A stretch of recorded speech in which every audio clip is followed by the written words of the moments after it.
Hello and नमस्कार everyone, कैसे हैं आप सब? अच्छे हैं आप सब?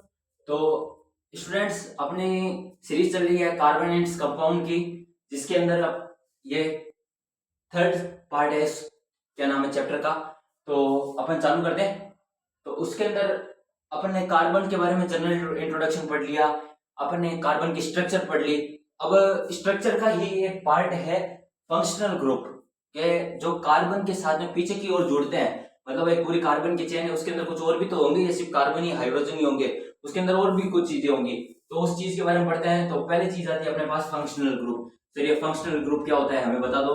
Those heteroatoms attached with carbon chain on the place of hydrogen. मतलब ऐसी जगह है जहां पर हाइड्रोजन, मतलब और भी चेन के अंदर हाइड्रोजन तो जुड़े होंगे, मतलब पीछे की साइड में, पीछे की साइड में कुछ ऐसी जगह होगी जहां पर हाइड्रोजन को हटाकर हम कुछ फंक्शनल ग्रुप, मतलब कुछ हेटेरो एटम्स, मतलब कुछ अलग एटम्स को जोड़ेंगे, तो वो क्या हो जाएंगे, वो फंक्शनल ग्रुप हो जाएंगे। मतलब ये स्ट्रक्चर एक तरह से उसकी स्ट्रक्चर चेंज कर देते हैं पूरे कार्बन की, मतलब उसका नाम ही चेंज हो जाता है। अब देखो, पहले फंक्शनल ग्रुप अपन क्या पढ़ते हैं, क्लोरीन और ब्रोमीन। मतलब जब कार्बन चेन के साथ में क्लोरीन और ब्रोमीन जुड़ जाएंगे तो वो क्या हो जाएंगे, हेलो एल्केन्स। उनको क्या कहते हैं, हेलो एल्केन्स कहते हैं। तो क्लोरो, वैसे कहेंगे क्लोरो ब्रोमो, क्लोरो ब्रोमो याद रखना। वैसे क्लोरीन ब्रोमीन है, पर इसको जब ये कार्बन चेन के अंदर जुड़ जाएंगे तो ये क्या हो जाएंगे, क्लोरो और ब्रोमो हो जाएंगे। आगे समझ में। फिर अपन देखते हैं ऑक्सीजन अगर साथ में जुड़ जाती है तो ऑक्सीजन के कुछ पार्ट्स हैं, कुछ टाइप्स हैं, तो उसके अंदर देख लो। अगर वहां पर एल्कोहल, मतलब कुछ OH ग्रुप जुड़ा हो तो वो एल्कोहल है, ध्यान रखना। एल्कोहल क्या होती है, OH ग्रुप के साथ में जुड़ी होती है, याद रखना ये वाली चीज। तो OH ग्रुप के साथ में जुड़ी हुई है कौन है, एल्कोहल जुड़ी हुई है, ठीक है। फिर आ जाता है एल्डिहाइड। एल्डिहाइड क्या है, एल्डिहाइड्स क्या है, CHO। CHO कहते हैं, मतलब कार्बन है, हाइड्रोजन, ऑक्सीजन, ऑक्सीजन साथ में जुड़ी हुई है। तो आप इसको CHO, मतलब ऑक्सीजन को आप मतलब एल्डिहाइड को कुछ इस प्रकार से जोड़ सकते हो। एक साइड देखो, इसकी 4 वैलेंसी पूरी कर रहा है कार्बन, 1 2 3 2 और 3, ये 4 हो गए ना, पूरी कंप्लीट। तो CHO आगे समझ में, एल्डिहाइड का। फिर आ जाते हैं कीटोन। सर कीटोन क्या होता है, कीटोन ये देखो CO, मतलब कार्बन और ऑक्सीजन, मतलब ऐसे मिक्स में होते हैं जुड़े हुए। और ये देख लो, ये इस साइड में चेन जुड़ी हुई, इस साइड में चेन जुड़ी हुई, दोनों ध्यान रखना। कीटोन के आगे और पीछे की दोनों साइड में कार्बन की चेन होनी जरूरी है। यहाँ पे इस साइड में भी आपके पास कार्बन की चेन, इस साइड में भी कार्बन की चेन, मतलब कार्बन का टाइप होना चाहिए। तो कार्बन और ऑक्सीजन मिलकर क्या बनाते हैं, कीटोन बनाते हैं। तो फिर आ जाता है कार्बोक्सिलिक एसिड। कार्बोक्सिलिक एसिड आपने सुना भी होगा, COOH, इसको आप ऐसे लिख सकते हो, COOH। ये कार्बोक्सिलिक एसिड है, ठीक है। मतलब कार्बन के ऊपर में डबल बॉन्ड के साथ में ये ऑक्सीजन और यहाँ पे OH ग्रुप जुड़ा होगा, तो वो क्या हो जाएगा, COOH, मतलब कार्बोक्सिलिक एसिड। आ गया समझ में। अब अपन इसका नोमेनक्लेचर चलते हैं कि मतलब क्या क्या होता है, मतलब ये किससे कब जुड़ते हैं, हमें इसके एग्जांपल्स दो, तो अपन ये सब चीजें जो कार्बन चेन की नोमेनक्लेचर होगी उसके अंदर समझते हैं। तो स्टूडेंट्स, अपन नोमेनक्लेचर पढ़ रहे हैं। तो नोमेनक्लेचर के अंदर आपने देख लिया कि एल्डिहाइड क्या होता है, कीटोन क्या होता है, कार्बोक्सिलिक एसिड क्या होता है, मतलब आपने वो नॉर्मल उसके फॉर्मूले देख लिए। अब उसका नोमेनक्लेचर पढ़ते हैं कार्बन के अंदर कि वो कैसे काम आते हैं, अपनी कार्बन चेन के अंदर वो कैसे लगते हैं।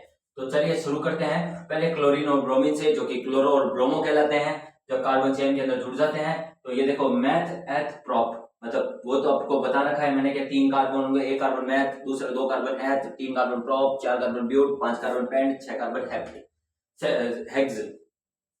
तो ये वाला बता रखा है मैंने आपको।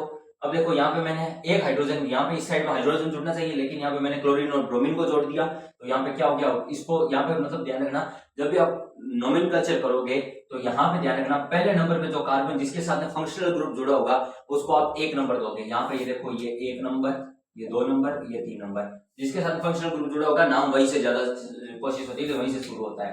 तो पहला हो जाता है क्लोरीन, तो यहाँ पे 1, 1 के साथ में जुड़ा हुआ है तो क्लोरो, या फिर ब्रोमो लिख दो, और प्रोपेन, मतलब सिंगल बॉन्ड है तो प्रोप 3 हो गए, एन, तो क्या समझ आ गया ना। तो 1 क्लोरो प्रोपेन आ गया, क्लोरीन और ब्रोमीन के साथ में जुड़ा हुआ। फिर आ गया एल्कोहल। एल्कोहल के अंदर जब अपन नाम लिखेंगे तो उसके पीछे ऑल लगाएंगे। वैसे फॉर्मूला कौन सा, OH का लगाते हैं। जब OH जुड़ा होता है तो उसका नाम हो जाएगा ऑल, ऑल से फिर उसके बाद में कंप्लीट होगा। तो यहाँ पे देखो, ये कार्बन की चेन होगी, मैथ एथ प्रोप ब्यूट, ब्यूट हो गया। फिर आ गया OH, OH ग्रुप आ गया मेरे पास। यहाँ पे OH आती है सर, एल्कोहल जुड़ेगा। तो ये देखो, सारे हाइड्रोजन लगे हुए हैं, एक हाइड्रोजन को हटा के मैंने OH जोड़ दिया, तो ये क्या हो गया, एल्कोहल। अब देखो, मैथ एथ प्रोप ब्यूट, ब्यूट मतलब 4, तो ब्यूटेन, ब्यूटेन, और फिर यहाँ पे क्या लगा है मैंने, ऑल, क्योंकि OH ग्रुप जुड़ा है तो ऑल, तो ब्यूटेनॉल। ये सारे ध्यान रखना, ये किससे जुड़े हुए हैं, ये IUPAC नोमेनकल्चर है, ध्यान रखना। क्या है? IUPAC, international union for pure and applied chemistry. आगे समझ में? ये सारे ये इसी के बेसिस पर दिए हुए हैं, IUPAC ने नाम दिए हुए हैं सारे, ध्यान रखना, मैंने नहीं दिया है। तो ये आ गया एल्कोहल, एल्कोहल का समझ आ गया, ब्यूटेन ऑल, ठीक है। फिर आ गया एल्डिहाइड। एल्डिहाइड के अंदर एल जुड़ा होगा, ध्यान रखना, नाम के पीछे एल, मतलब जो सफिक्स होगा नाम के पीछे वो एल होगा, ध्यान रखना। एल लिखा हो तो समझ आना कि यहाँ पे क्या जुड़ा हुआ है, एल्डिहाइड। एल्डिहाइड समझ जुड़ा है, याद रह जाएगा ना, CHO वाला फॉर्मूला याद है ना, CHO, मतलब वहां पर कौन जुड़ा हुआ है, एल्डिहाइड जुड़ा हुआ है। आगे समझ में? यहाँ पे देखो मैंने CHO जुड़ा हुआ है, नहीं जुड़ा हुआ है, यहाँ पे एक हाइड्रोजन और एक ऑक्सीजन डबल बॉन्ड से जुड़े हुए हैं, ये चार कल और मैथ एथ प्रोप। तो यहाँ पे देखो एल लगेगा पीछे नाम, तो प्रोपेन, 3 है कार्बन, प्रोपेनएल समझ आ गया ना, प्रोपेनएल, क्या लिखोगे, प्रोपेनएल। फिर आ जाता है चौथा एग्जांपल, फिर आ जाता है कीटोन के अंदर। कीटोन के अंदर नाम ही लिखा हुआ है ऑन, किसी नाम के पीछे ऑन लगा होगा तो वो कीटोन ग्रुप जुड़ा होगा उसके अंदर। ये देखो मैंने उस समय कीटोन के अंदर बताया भी क्या था, एक कार्बन होगा उसके दोनों साइड में चेन होगी, ये देख लो, ये सारे कार्बन के पीछे की साइड में ज्यादा जुड़े हुए हैं, लेकिन ये देखो यहाँ पे क्या जुड़ा हुआ है, ये एकदम कार्बन के बीच में जुड़ा हुआ है, CO ग्रुप, पता है ना, CO ग्रुप नाम लिखा था मैंने उस समय, CO ग्रुप। तो यहाँ पे देखो ये CO ग्रुप दो साइड में कार्बन की चेन से घिरा हुआ है, तो देखो कार्बन जोड़ो 1 2 3, ये CO ग्रुप, ये ध्यान रखना यही वाला है कीटोन, ये कीटोन है, ध्यान रखना है, क्योंकि दोनों साइड में कार्बन की चेन और एक ऑक्सीजन के साथ जुड़ा हुआ है, ठीक है। ऊपर देखो हाइड्रोजन नहीं है, क्योंकि यहाँ पे ये 4 वैलेंसी अपनी पूरी कंप्लीट करे। सर इसके ऊपर हाइड्रोजन क्यों नहीं आ रही यार, कैसे होगी, 1 2 3 4 तो हो गई उसकी वैलेंसी कंप्लीट, तो ये CO हो गया। तो ये देखो प्रोपेन ऑन, क्या लिखोगे, प्रोपेन ऑन, मतलब ऑन हो गया, और ये प्रोपेन ऑन, मतलब समझ आ गया ना, मतलब ऑन ग्रुप जुड़ेगा तो प्रोपेन ऑन, ठीक है। आगे समझ में? अब अपन नेक्स्ट एग्जांपल्स देख लेते हैं। अब अपन ने कीटोन तो कंप्लीट कर लिया, अब अपन चालू करते हैं कार्बोक्सिलिक एसिड से। नोमेनकल्चर ही चल रहा है अपना, तो कार्बोक्सिलिक एसिड के अंदर आपको पता है COOH होता है, मतलब पीछे सफिक्स के रूप में ओइक एसिड कहीं लिखा होगा, जैसे pentanoic acid, methanoic acid, butanoic acid, पीछे ओइक एसिड लिखा होगा, तो आप समझना उसके अंदर फंक्शनल ग्रुप कौन सा जुड़ा हुआ है, कार्बोक्सिलिक एसिड का, ठीक है।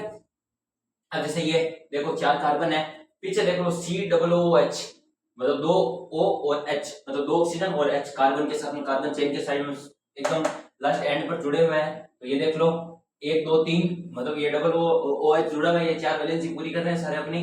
तो देख लो मैथ एथ प्रोप ब्यूट, तो ब्यूटेनोइक एसिड, क्या हो गया, ब्यूटेनोइक एसिड, कौन सा हो गया, ब्यूटेनोइक एसिड, कौन सा एसिड हो गया, ब्यूटेनोइक एसिड। यहाँ पे देखो ओइक एसिड और ब्यूट, तो हो गया समझ में।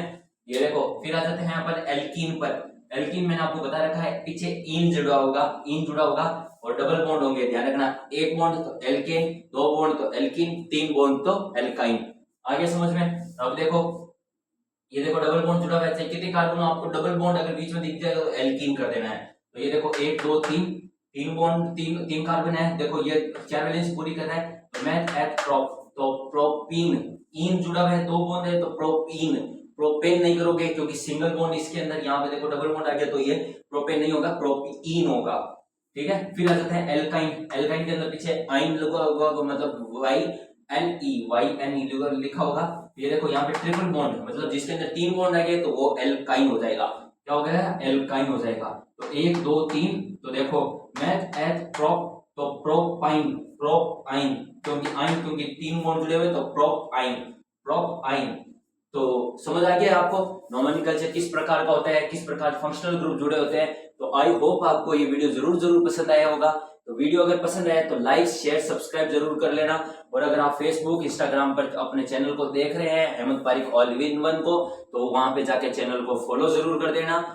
मिलते हैं एक और नई वीडियो के अंदर, क्योंकि अभी तक कार्बोनेट्स कंपाउंड कंप्लीट नहीं हुआ है, तो नेक्स्ट वीडियो के अंदर मैं पूरा कार्बोनेट्स कंपाउंड कंप्लीट करके उसकी और उसके साथ में कुछ जो आपके पेपर के अंदर क्वेश्चंस आ रखे हैं उनको भी मैं ऐड करवा दूंगा। ओके, धन्यवाद, जय हिंद।